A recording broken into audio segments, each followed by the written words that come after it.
Welcome to MacVoicesTV. This is the Talk of the Mac community, and I'm Chuck Joyner. We are on the road to Macworld 2010, MacVoices and MacVoicesTV, and we're happy to have you with us. We're also happy to have with us Mr. Adam Christianson of The MacCast. Adam, welcome to MacVoicesTV. It's great to see you. Hey, great to see you too. This is new for me, this video thing. So, yeah, it adds another dimension. It's fun. I think we're all finding out just how good Don McAllister really is, because when you start to play with this, you find out it's not easy. Yeah. I got to figure out a setup when I'm doing this so I don't have a big mic in my face. But I figure better audio is appreciated by many people. So yeah, as you can obviously see, I've got the same situation going. Yeah. Before we get to your sessions at Macworld 2010, Adam, I just learned that this is day one for you of a full-time career in podcasting. Congratulations.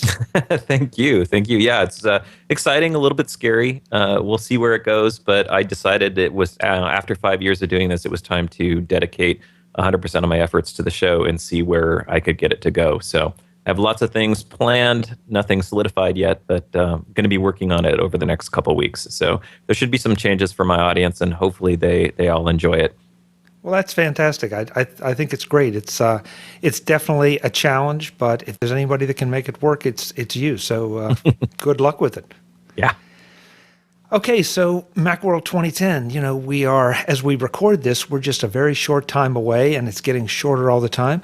You're doing one session, I believe, and one then official meetup for Macworld.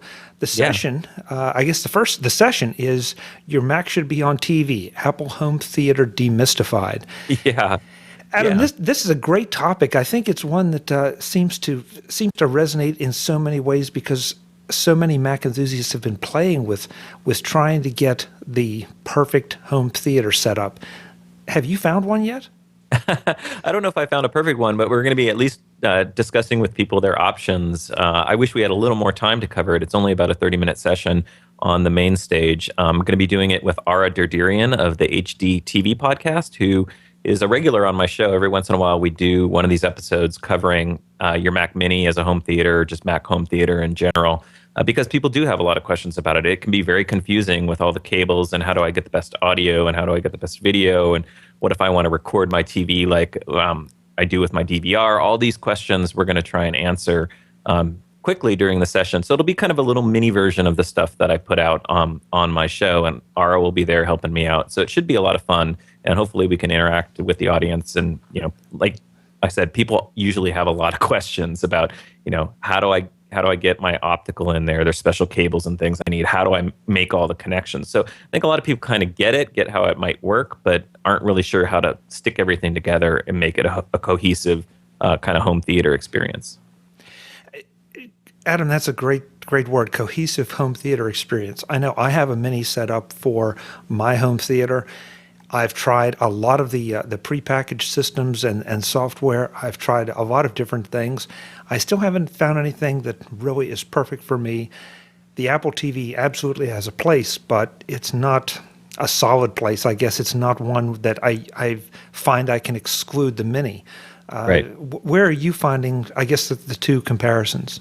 Right. Yeah. So we'll cover a little bit of the Apple TV. The Apple TV is a great starting point for somebody who just wants a low barrier to entry, somebody who lives kind of their life with iTunes. So if you're buying and renting a lot of video content, you have all your audio content in there, and you just want to get that stuff from your Mac to your TV, the Apple TV kind of provides a great experience for that. But as you're finding, and a lot of people do once they start doing this, is that it reaches a limitation point pretty quickly if you want to do things like record your own videos, if you want to do some DVD archiving, things like that, backing those up and getting them on a server, kind of centralizing your media content. So we have some solutions for that we're going to go over. What's great is Ara's really into this because he's into home theater, obviously, from his podcast. So he's found a great way to bring it all together using Front Row, which is built into every Mac. And he has some really great solutions for that. So we'll be covering that in this session. I think people will be very impressed. That is interesting, because Front Row is sort of a place that I went for a while, and it's okay if you accept its limitations, but I found that I hit the limitations rather quickly for what I wanted to do. Now, I don't know if that applies to everyone, but at least for me, that was sort of the last choice in solutions. Right, you think that, but actually, Front Row has a plug-in architecture, and there's some amazing third-party plugins out there that you can drop right into Front Row. And I think a lot of people don't know that, and that's what Ara has leveraged. So we'll be focusing on that solution. We really wanted to, because we're limited on time with the session, we will be talking about some third-party hardware products that integrate to this solution, but we really wanted to stick with sort of an Apple-branded, how do I do this in an Apple world using Apple technologies? How about audio? Do you advocate connecting to an existing home theater system, or do you prefer to see us go and try to get some hardware that is dedicated to what you set up with the Mini or with the Apple TV? Yeah, no, it definitely for the best sound quality, we're going to have a solution for integrating right into your home theater system. So especially, a lot of people have a lot of questions about how do I encode my content and how do I keep the Dolby surround, digital surround audio and stuff like that in there. And that can get a little bit tricky. So we'll certainly be addressing that as well. And how do I hook up the optical cable? I mentioned cabling being confusing for a lot of people. A lot of people don't know that the Macs have a digital optical out, but you just need to get kind of a special cable. It's a little different than you would typically use in your home theater setup. And it does make a big difference. But in coding, I'm glad to hear you're going to try to cover that, although I would think that could probably take about 4 times the length of your session, because, boy, that can be a real challenge. As you say, it's not that tough to get a good quality encode for a picture out, but trying to figure out the audio and maintain it, not just for what you have now, but also for what you're looking at in the future, that can get a little challenging. Yeah, and we're going to get into some of the tools and technologies. There's some great software products out there that you can use to kind of simplify this. And I think simplification is going to be a focus, again, because we're short on time, but also we want to make it appeal to the broadest number of people. We don't want to overburden people with a lot of technology. We want to give them a simple solution that they can go home and then immediately implement without too much difficulty. Yeah, it's fun to geek out on some things, but I'm not sure home theater is always it unless you just happen to be an audiophile or videophile. Right. A lot of times when I go home, I don't want to mess with it. I just want it to work. If I'm going to watch TV, if I'm going to enter into that vegetative state, I just want it to work. Right, absolutely. Absolutely. And then, of course, we'll also hopefully touch on, if there's enough time, some of the other streaming products, things like Boxy, Hulu, Netflix, all these things, how to get that on there as well, because a lot of people are very interested in that these days with streaming media right to their television through their Mac. Yeah, we're seeing something new. I think that wasn't there to any significant degree when many of us started experimenting with home theater systems with our Macs, is the streaming options seem to be getting better. They're getting more varied. The quality is getting better. It's not just the guy crashing on his skateboard that you can get off YouTube anymore. Now there's some real content. Hulu, of course, as you said. The networks seem to be doing a better job, relatively speaking, of putting some of their content on their own websites. So it's a changing world, and that's why I think this is such a great session. It's so timely because, but it also presents some challenges because you have to make it relevant now, but also looking forward. Right, right. And so we'll be trying to address all those things. It should be fun. The main stage is kind of an interesting environment because it's right there on the expo floor. So hopefully people will be walking by, but hopefully some of the people out there listening will also be at Macworld and note it down on their schedule. We'd love to have them come out. And if you're interested at all in this, if you have even been curious, I would encourage you to come out because I think you'll learn something. Agreed. Now, you said put it down on their schedule. When is it and what time is it? It is on February 11th from, wait, I'm on the wrong page. I'm looking at, I jumped ahead of myself. I'm looking at the Birds of a Feather thing, which I think we're going to be talking about as well. Let me pull it up here. I'm so bad at this stuff. And I just lost it because I had it up here. Apologize. Nope. So it is on the main stage, and it is on Friday from 3:45 to 4:15. So that's February 12th, Friday, February 12th. Great. So you're right in the middle of Macworld 2010. Thursday is the opening day. Saturday closes it. So you're right there. Okay, the other session is one that I believe you led last year, and I attended, and it was a blast, and that's the Podcaster Meetup. Yeah, I think we've been doing this now. This will be, I want to say, the 4th year that we've done it. The first year we did it at the Apple Store, and then the next year was at Jillian's, and then Last year, we were able to coordinate with IDG and the Macworld folks to have it actually on the expo, at the expo as part of their Birds of a Feather sessions. So this year, I think what I really am hoping to do is expand it. We started out as the podcaster meetup. I'm hoping to expand it more into new media because, we're doing video here. So originally kind of was audio focused, and now it's really expanded. People are doing video and audio and, web streaming, and there's just anybody who's producing, I think, content that's distributed, through the internet as the pipe, I think qualify for the meetup. So we'd love to have as many people come out and just talk podcasting, new media with us. Yeah, the great thing about this was it's not necessarily structured. Obviously, other than just having the topic as you outlined it, it's for question and answers, it's for sharing tips and tricks. It's sometimes just for shaking hands and meeting people who you knew perhaps only by voice or only as a face on a pretty small screen. Right. Very informal, just like a Birds of a Feather meetup kind of should be. Right, exactly. They've been doing these for years at Macworld Expo, and you described it perfectly. It's a very informal setting. We have a lot of people who are just listeners come out who want to meet their favorite podcasters or maybe ask them questions about how they do what they do, or it really is open to the gamut. So a lot of people these days are into sort of the unconference kind of thing. I think this is the closest thing maybe at Macworld to an unconference. You just show up, whatever you want to talk about. So if you're a podcaster and you're thinking about monetizing, there's going to be folks there who are monetizing their podcasts and can maybe share some of their insights. Or maybe you're just getting started and you need to know, what am I looking at in terms of investment? What kind of audio equipment do I need? Find out from the people who have been doing it for years and years. And it really is just a knowledge transfer, and it's a whole lot of fun. So I'm there, I'm organizing it, but I'm really just there to kind of MC the whole thing. And it's a real great back and forth. Like you said, there's not a hard outline. You're not going to get a bunch of keynote slides and people talking at you. It's really an interactive experience. Yeah, and in some ways that's the best kind. People need to come understanding there is no agenda other than just the topic. Come Right. and enjoy yourself. Yep, a lot of fun.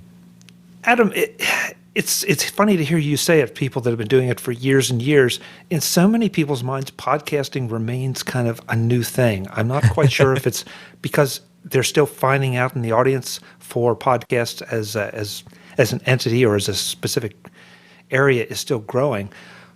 Where does podcasting stand right now? I mean, you've been you were one of the early ones who started this, and you're certainly one of the most popular on the Mac side.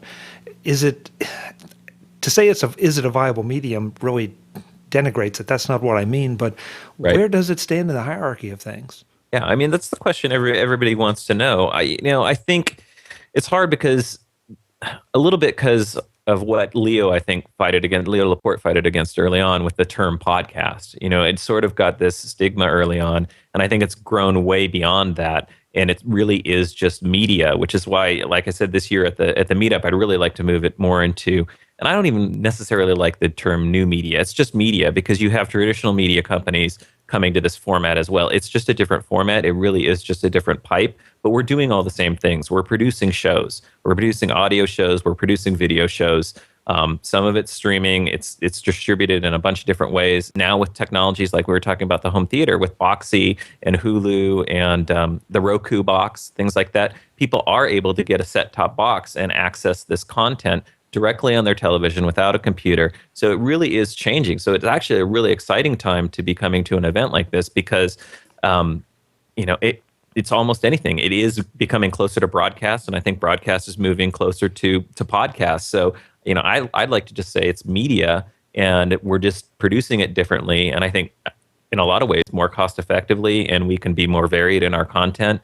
We can also be more specific. There's very little chance that a show like mine would ever end up on national broadcast radio. Maybe, but just because of how markets are and the size of the audience, it's maybe not going to happen. But I can get out there and I can distribute it online or through a subscription like on iTunes. And I'm looking forward to the day when there's some sort of hardware box that somebody can just turn on like a radio and hey, there's the MacCast. This is the tech channel, or even better yet, this is the Mac station, and we're all on there. We all have our time slots, and it just sort of rolls in. I think people are more and more every day people learn about it. It's not just the technology people. So that's probably the biggest change I'm seeing now is 5 years into it.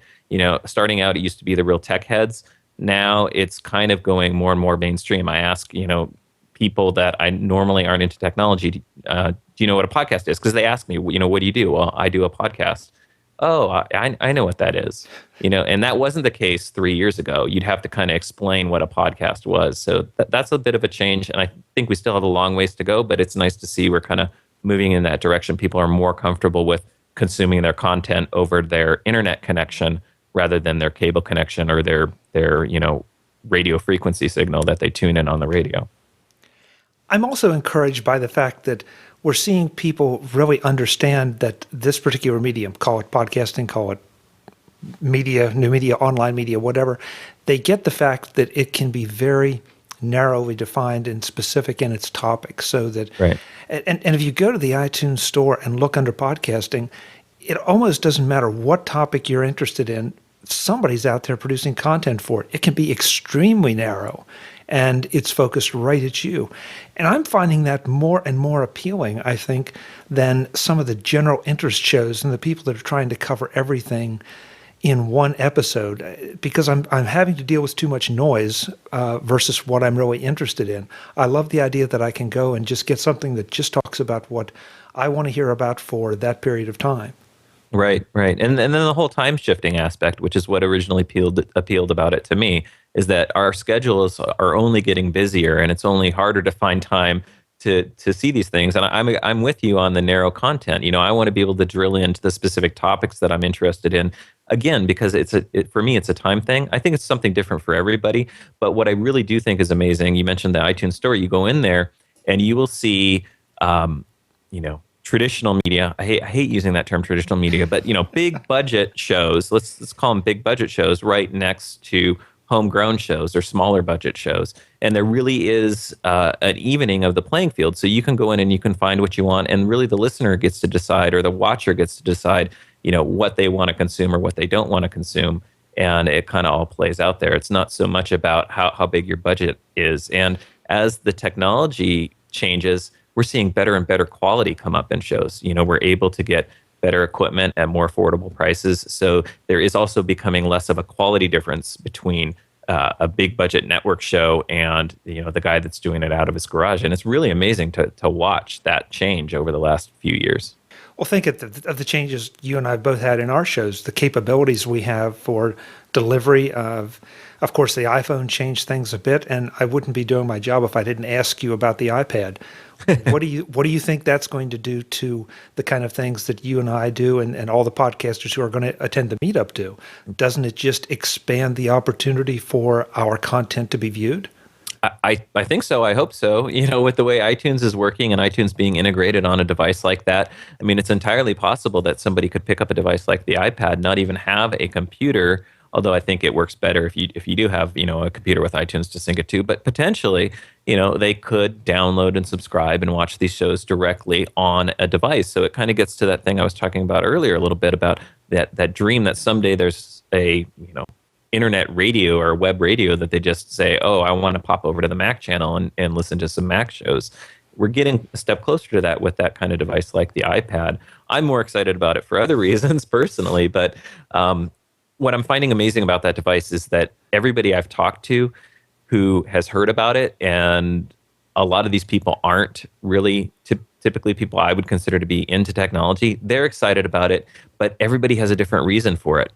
Some people it's consuming video. Some people it's, I can write my papers on this. Some people it's like, I'm going to be able to buy all my books on this thing or get my textbooks or, do email. I mean, people are excited about it for all different reasons. And to me, that's what's transformative about the iPad and its platform is it really is that dream Apple had of an appliance, I think.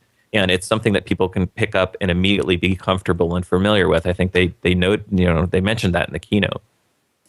It's going to be very interesting to see just what happens. I mean, over the weekend, we just saw the big brouhaha between Macmillan and Amazon over books, and Amazon seems to be declared the loser there, no matter what happens, because of the way they handled it. And the winner, it's interesting to see a number of people declaring Apple as the winner in this situation. The iPad's not even on the street yet, Right. and it's having this impact. So the success of the iPod, the success of the iPhone as it predated the iPad, people have a lot of expectations here. Yeah, yeah, and I'm trying to be. Obviously, I'm excited about it, but I'm trying to be a little bit reserved because we haven't seen the device yet. I think you bring up a good point. A lot of people are making some assumptions and trying to declare winners and losers before we even had a chance to play with it or see what it's going to do. What I'm most excited about is, like I said, everybody's seeing something different in it, and there's huge potential. I think there's huge potential in vertical markets, medical, science, construction, and it's going to be unbelievable to see where different industries and different people take this thing. And I think we have no idea, what it's going to be yet, but it's going to be fun to watch. It's going to be a lot of fun to watch. We got off on one of our favorite topics, and we didn't talk about where and when the podcaster meetup is at Macworld 2010. Right. So the podcaster meetup is part of the Birds of a Feather sessions. It's BOF1. I don't know if that defines the room or not, but it is on February 11th from 6:30 to 7:30 p.m. So when you get to the conference, just check where the Birds of a Feather meetings are. I think they have them each day, and so we're on February 11th, 6:30 to 7:30. And that's Thursday, I believe. Perfect. I'll look forward to seeing you there. But how about the rest of Expo? These are just 2 sessions. What else do you plan to be doing? Just roaming the halls? Yeah, I'm going to be on the show floor almost the whole time, and I invite anybody. If they see me wandering around and they want to pop up and just say hi, don't be afraid. It'll look like I'm busy, but certainly if I'm not in the middle of a recording, you're welcome to tap me on the shoulder and say hi. I really enjoy that part of the Expo. Getting out there and meeting the people in the community is really what it's all about. Meeting my fellow podcasters. I know we're going to probably plan some things with the Mac Roundtable folk. So I would encourage anybody, if they want to follow me on Twitter, I'm sure I'll be tweeting out just at MacCast. That's probably the best way to follow me and figure out where I am. I'll try and keep people up to date on where I'm at, but mostly running around the show floor because that's what I try and do for the audience. The people that can't be there want to know, what are the cool products? What do we discover? And that's the funnest thing for me about Macworld is walking around the show floor and discovering that thing that you hadn't heard about before and being able to highlight that and bring that back out to people who maybe can't attend. Yeah, I agree with you. I don't know what it is about podcasters that we have this compassion to share, this passion to share, excuse me, but right. We do, and there's nothing better to share than the Macworld experience. So if you can't come to Macworld 2010 in San Francisco, make sure to check out the MacCast, of course. Check out MacVoices and MacVoicesTV. We'll be there doing our thing, along with a lot of our other friends. It should be a blast. Yeah, Mac Roundtable too, right? Where we'll both be doing some content for that as well, hopefully. So. Yeah, you won't have any trouble finding us, I don't think. No, not at all. We're easy to track down. And of course, then there's all the fun stuff in the evenings. So we'll be out and about at the various parties and things like that. Parties? I didn't hear anything about any parties. Yeah. No, never mind. We better leave that alone. You want some specifics? No, I think it's probably better we just leave it alone. Yeah. Well, I probably should mention one is Cirque de Mac, which is an invite party. I'm hoping to have some invitations for that. So another reason for people to come up and say hi. I might be able to give you some tickets, hopefully, if people are looking to get into that one. Yeah, and I always say about Cirque de Mac, it's the best party at Macworld because there's no agenda. It's just fun.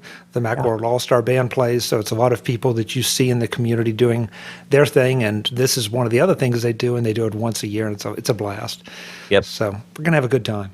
Yeah, should be fun. Folks, that's Adam Christianson of The MacCast. You can check it out at maccast.com, and of course I'll have links in the show notes right to Adam's show, to follow him on Twitter, to follow me on Twitter, to check out everything else we're doing on the road to Macworld 2010, and of course the MacVoices iPhone app. Adam, it's a pleasure. I'll see you in a very short time in San Francisco. Yep, see you there. Thanks. I'm Chuck Joyner. This is MacVoicesTV, and we are on the road to Macworld 2010. Until the next time, thanks for watching.